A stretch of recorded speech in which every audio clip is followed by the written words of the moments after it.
ഹരേ കൃഷ്ണ ഗുരുവായൂരപ്പ ശരണം. ഇന്ന് നമുക്ക് വൈക്കത്തപ്പൻ്റെ പ്രാതൽ കഴിക്കാനെന്ന് പോയാലോ? വായോ. അന്നദാന പ്രഭുവായ വൈക്കത്തപ്പൻ്റെ ഇഷ്ട വഴിപാടാണ് പ്രാതൽ. വളരെ അകലയിൽ നിന്നും ഒരുപാട് ഭക്തർ വൈക്കത്തപ്പൻ്റെ പ്രാതൽ കഴിക്കാനായി ഇവിടെ എത്തിച്ചേരാറുണ്ട്. പലവിധ വ്യാധികൾക്കുമുള്ള വഴിപാടായി ഇതിനെ കാണുന്നു. വൈക്കത്തപ്പൻ്റെ പ്രാതൽ കഴിച്ചിട്ടുണ്ടോ? നല്ല രുചിയാണ് കേട്ടോ. പായസമുണ്ട്. വരിക്കച്ചക്ക കൊണ്ടുള്ള പ്രഥമനാണ് വൈക്കത്തപ്പൻ ഏറെ ഇഷ്ടം. പ്രാതൽ വൈക്കത്തപ്പന് വഴിപാടായി നടത്തുന്ന കുടുംബം തലേ ദിവസം വൈകുന്നേരം ദീപാരാധനയ്ക്ക് ശേഷം അരിയിളക്കൽ ചടങ്ങിൽ പങ്കെടുക്കുന്നു. ബലിക്കൽ പുരയുടെ കെടാവിളക്കിൽ നിന്നും ദീപം തെളിയിച്ച് കലവറയിലെ നിലവിളക്കിൽ കൊളുത്തുന്നു.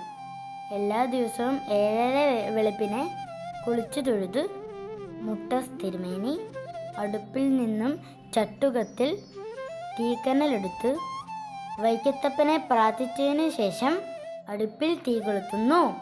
പ്രാതലിലുള്ള കറിക്കഷ്ണങ്ങൾ തയ്യാറാക്കുന്നത് 16മാരാണ്.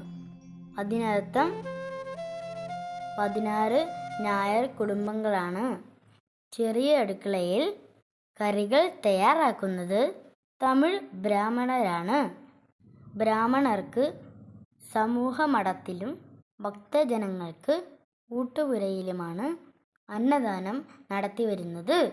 വൈക്കത്ത് ഒരാൾ പോലും പട്ടിണി കിടക്കാൻ പാടില്ലെന്നത് വൈക്കത്തപ്പന് നിർബന്ധമാണ്. എല്ലാ ദിവസവും അത്താഴപ്പുഴ കഴിഞ്ഞ് അത്താഴപ്രശ്നക്കാരുണ്ടോ എന്ന് വിളിച്ച് ചോദിച്ചതിന് ശേഷമേ അമ്പല വാതിലുകൾ അടയ്ക്കൂ. എല്ലാവർക്കും വൈക്കത്തപ്പൻ്റെ പ്രാതൽ കഴിക്കാൻ ഭാഗ്യമുണ്ടാകട്ടെ. വൈക്കത്തപ്പൻ്റെ എല്ലാ അനുഗ്രഹവും എല്ലാവർക്കും ലഭിക്കട്ടെ.